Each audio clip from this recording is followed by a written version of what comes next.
You've seen the videos. Palm trees, a beachfront condo for less than your old car payment, some guy in a tank top telling you retirement here is basically paradise on autopilot. And look, a lot of that is true. But nobody's telling you the part that actually determines whether you thrive here, or whether you're on a plane back to the States within 18 months, a little poorer and a lot more frustrated. Let's fix that right now. Every year, more Americans pack up their lives and move to the Philippines for retirement. And honestly, it makes sense the moment you look at the numbers. English is spoken almost everywhere, which removes a barrier that trips up retirees in half the countries people consider. The cost of living is a fraction of what you'd pay back home.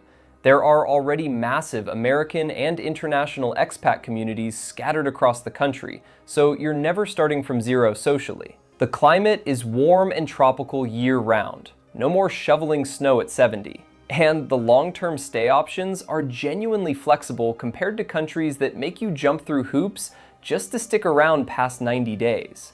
But here's the thing you need to absorb before we go any further. Affordability alone doesn't guarantee a successful retirement. Not even close. So today, we're covering 5 realities every guide conveniently leaves out. Reality number 1. The visa system isn't as simple as many expect. Here's what people expect walking in. An easy retirement visa. Minimal paperwork. Deposit some money, sign a form, done. Welcome to paradise. And I get why people think that, because that's exactly how it gets described in half the clickbait articles floating around online, the ones written by someone who has never actually gone through the process themselves. But here's where it gets interesting. The reality is a lot more nuanced than that. The SRRV program, the Special Resident Retirees Visa, the one almost every retiree ends up researching at some point, has changed over time, and it keeps evolving. It's not a fossilized policy frozen in whatever form it took 5 or 10 years ago. The deposit requirements aren't a flat, one-size-fits-all number either. They vary depending on your age and your pension status, which means the number your neighbor paid 2 years ago might have absolutely nothing to do with what you're required to pay today. Someone in their 50s might face a completely different requirement than someone in their late 60s. Someone with a guaranteed pension might qualify differently than someone relying purely on savings. And I want to be blunt with you here. Rules like this should always be verified directly with the PRA, the Philippine Retirement Authority, before you apply for anything. Not a Facebook group, not a 5-year-old blog post, not a forum thread where half the replies contradict each other. The actual authority. Because here's the trap people fall into, over and over. They watch an outdated YouTube video, maybe one that's genuinely well-intentioned, made by someone who really did go through the process, but it's from 3 or 4 years ago, and the requirements have shifted since then. Nobody updates old videos. They just sit there online, still getting recommended, still looking current, still quietly steering people toward information that no longer matches reality. They show up thinking they know the rules, deposit prepared, paperwork organized based on outdated instructions, and suddenly they're stuck in a bureaucratic tangle they didn't budget for. Not financially, and honestly, not emotionally either. There's a specific kind of exhaustion that comes from standing in a government office in a country that isn't yours, realizing the information you trusted was wrong, and not having a backup plan. So how do you avoid that? First, understand every visa option available to you. The SRRV isn't the only path, and depending on your situation, a different route might actually serve you better, whether that's a different retiree classification or an entirely different visa category based on your specific circumstances. Second, budget beyond just the required deposit. There are processing fees, annual fees, and other costs that add up around the edges. And if you only planned for the headline number, the big round figure everyone quotes, you're going to feel that gap immediately once the smaller charges start stacking up. And third, I cannot stress this enough. Don't rely solely on outdated YouTube videos or blog posts to make your decision. Use them for inspiration, sure. Use them to get a feel for the lifestyle, the vibe, the general experience. but verify everything that actually matters. Every number, every requirement, every deadline, with the source. And look, getting into the country, that's genuinely just the beginning. It's the opening chapter, not the whole story. Because once you're here, a whole different set of realities starts to unfold. And the next one catches people off guard in a way that feels almost sneaky, almost personal, because it targets the exact assumption that brought them here in the first place. Number 2, low living costs don't eliminate financial risks. The expectation here is simple and honestly kind of seductive. Everything is cheap. You've seen the numbers. A full meal for $2 or $3. Rent that's a fraction of what you paid in the States. A haircut that costs less than a cup of coffee back home. A housekeeper for a price that would have been unthinkable in your old zip code. And yeah, daily expenses genuinely are affordable here. That part isn't a myth. That part is real, and it's a huge part of why this move makes sense for so many people. But here's what the highlight reel videos don't spend much time on. Imported products cost more, sometimes a lot more. That specific brand of peanut butter you love, the electronics you're used to, certain medications, certain packaged foods from back home, a lot of that gets marked up because it's shipped in from somewhere else, taxed at the border, handled by fewer distributors. And that markup adds up faster than people expect. You go from paying almost nothing for local produce at the market to paying a genuinely surprising amount for a jar of something familiar from a Western grocery chain. Then there's the exchange rate, which isn't static. It changes, sometimes in your favor, sometimes against you, month to month, year to year, and if your entire financial plan assumes today's exchange rate will hold steady forever, you're building your retirement on sand instead of concrete. And then there's the category that gets almost everyone at some point. Unexpected expenses. A medical bill you didn't plan for. A family emergency back home that requires a last-minute flight you didn't budget. The kind of ticket that costs triple because you had to book it 3 days out instead of 3 months out. A repair on your place. A scam that catches you off guard on a slow afternoon. A mistake, an oversight, a piece of bad luck. Life doesn't stop happening just because you moved somewhere cheaper. It follows you. It always does. I want you to really picture this for a second. You move here with a monthly budget built entirely around the daily cost of living numbers you saw online. The ones some influencer proudly displayed in a neat little spreadsheet graphic. Groceries, rent, transportation, it all checks out beautifully on paper. You feel confident. You feel like you cracked the code. And then month 4 hits, and something unexpected comes up.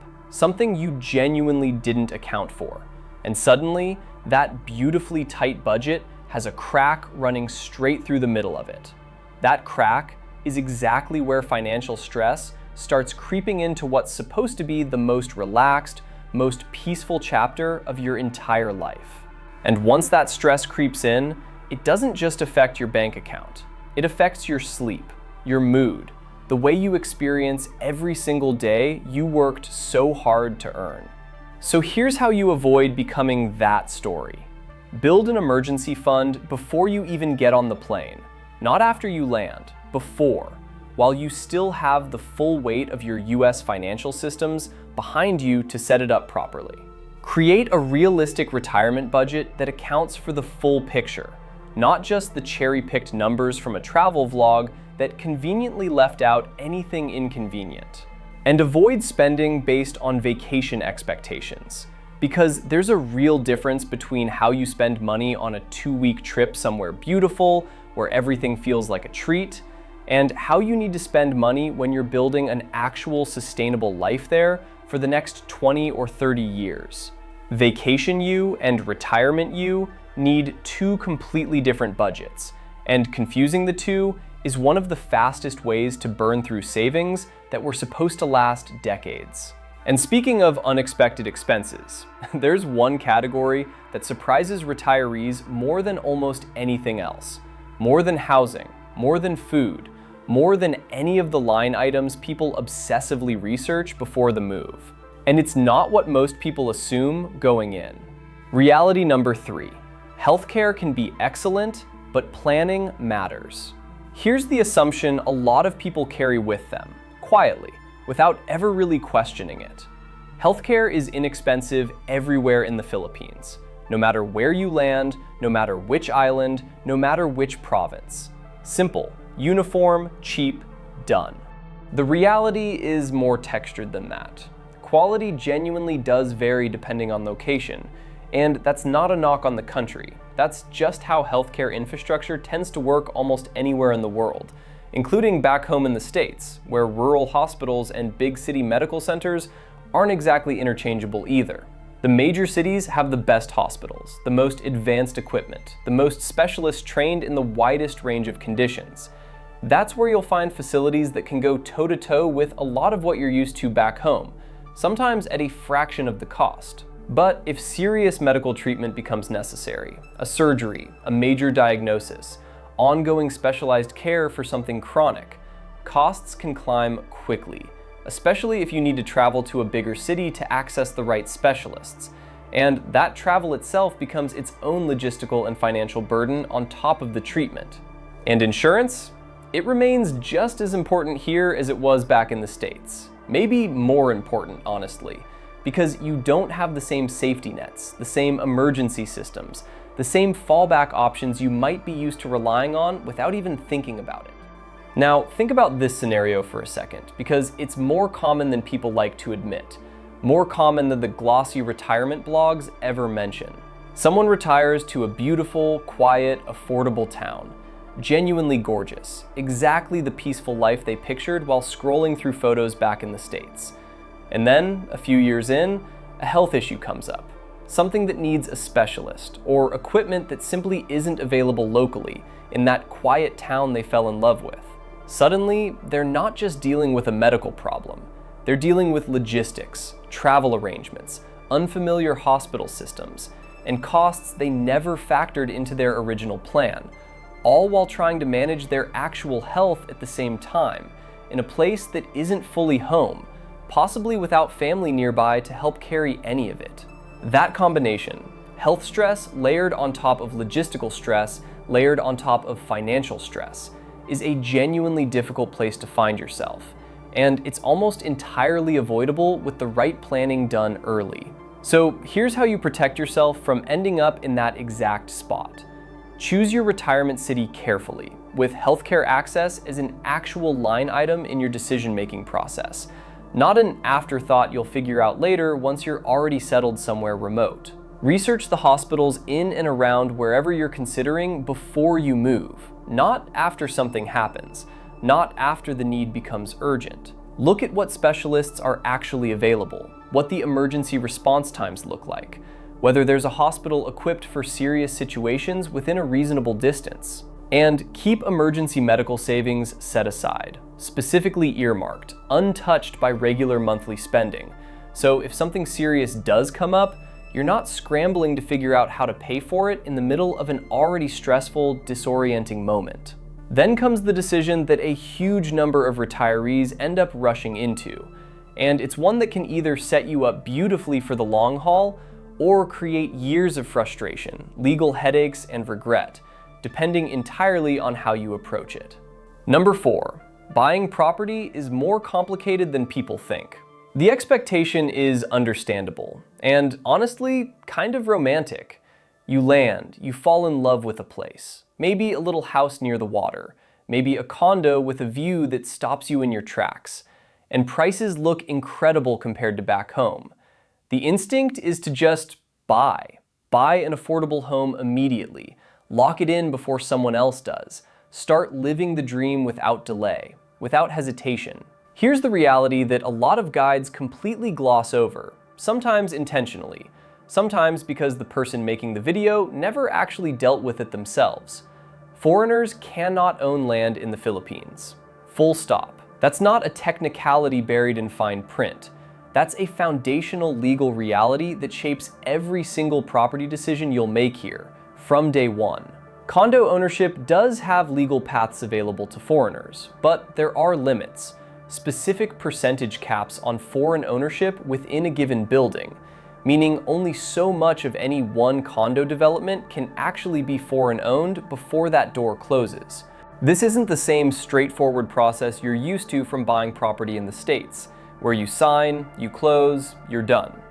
Here, it takes more understanding, more patience, more careful navigation of structures that might feel unfamiliar at first. And here's something worth sitting with for a moment. Renting first reduces costly mistakes in a way that's genuinely hard to appreciate until you've actually lived somewhere for a while. A neighborhood that looked perfect during a 2-week scouting trip, sunny and welcoming and exactly what you pictured, can feel completely different once you're actually living there day to day. The roosters at 5 in the morning you didn't notice during your visit. The commute that's more annoying than expected. The community that isn't quite the fit you thought it was. The noise from a nearby karaoke bar that only really gets going after dark. Buying too fast, before you really understand a place from the inside rather than the vacation brochure version of it, is one of the most common regrets I hear about from retirees who've been through it. The ones who bought in month 2 and spent the next 3 years wishing they'd waited. So protect yourself here. Rent for at least a year before you even consider buying. Give yourself real time to understand the rhythms of a place, the seasons, the neighbors, the actual texture of daily life, not just the vacation version of it. Learn the local market thoroughly, because prices and value can shift significantly from one town to the next, sometimes even from one neighborhood to the next within the same city. And what looks like a bargain on paper might come with trade-offs you won't discover until you've actually lived nearby. And get independent legal advice before buying anything. Not advice from the seller who has an obvious incentive. Not advice from a friend who did it once and got lucky. But genuinely independent legal counsel who represents your interests specifically and only your interests. Finally, there's something no retirement calculator, no spreadsheet, no carefully color-coded budget breakdown can ever fully measure. And it might end up being the single biggest factor in whether your move actually succeeds long-term. Bigger than the visa, bigger than the healthcare research, bigger even than the money. Number 5, success depends on adapting to a different way of life. The expectation deep down, even for people who intellectually know better, even for people who tell you they're prepared for cultural differences, is that life will basically work the same as it did back home. Just cheaper, just warmer, just with better views out the window. The reality is that it's genuinely different, in ways that go beyond the surface, beyond the obvious stuff like language or food. There's a different bureaucracy here, processes that take longer than you're used to, systems that work differently than the ones you grew up navigating. Patience required in places you didn't expect to need it, like a simple errand that somehow takes an entire afternoon. There's a different pace of life overall, which can feel refreshing on your best days, a genuine relief from the constant rush you left behind, and maddening on your worst ones, depending on your mindset in the moment and how much patience you've got left in the tank that day. There are real cultural differences. Not better, not worse, just different, in how relationships form, how respect is shown, how time is treated. And adapting to them takes humility and time, not just good intentions. And yes, scams exist, the same way they exist anywhere in the world, back home included. But awareness genuinely reduces the risk dramatically. The retirees who get taken advantage of are almost always the ones who let their guard down completely, assuming that because a place feels friendly, everyone in it must be trustworthy. Not the ones who stayed reasonably alert while still being open and kind. Here's what actually determines whether someone thrives here long term, more than any budget spreadsheet ever could, more than any visa category or condo contract. Be patient.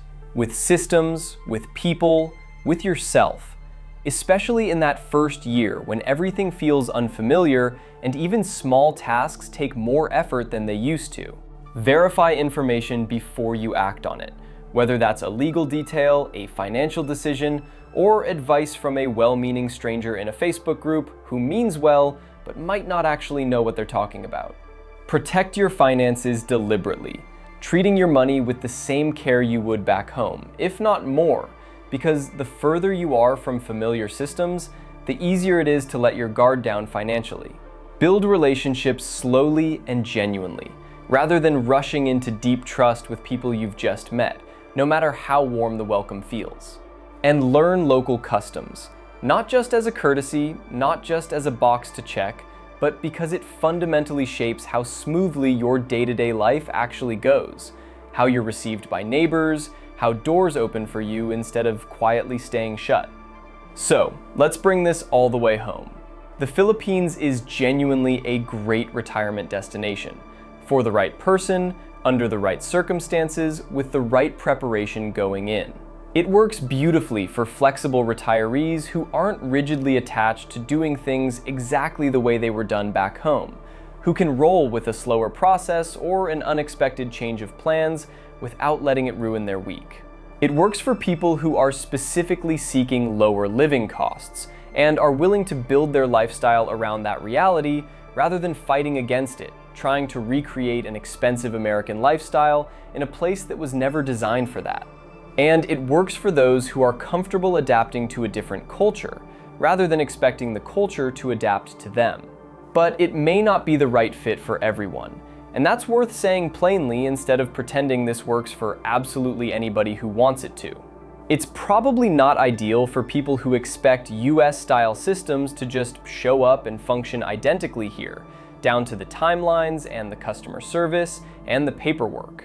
It's not ideal for those who need frequent, specialized healthcare outside of major cities, given how much quality and access can genuinely vary by location. And it's absolutely not the move for anyone relocating without real financial preparation, because the gap between "it's cheap here" and "I'm financially secure here" is a gap that catches people off guard constantly. And it's a gap that's entirely avoidable if you just do the work ahead of time instead of assuming it'll sort itself out. The Philippines can be an incredible place to retire, genuinely incredible, for the right person walking in with the right expectations, the right research, and a realistic sense of what the day-to-day will actually look like once the vacation glow wears off.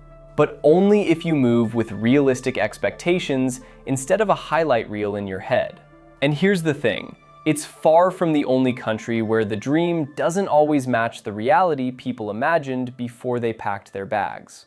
Some destinations that look absolutely perfect on YouTube end up becoming expensive, painful mistakes for American retirees who didn't do their homework first, who trusted the highlight reel over the fine print. If you want to avoid those exact costly surprises before they happen to you, watch my video on the 7 countries Americans regret moving to next. You might be genuinely shocked by which countries made that list.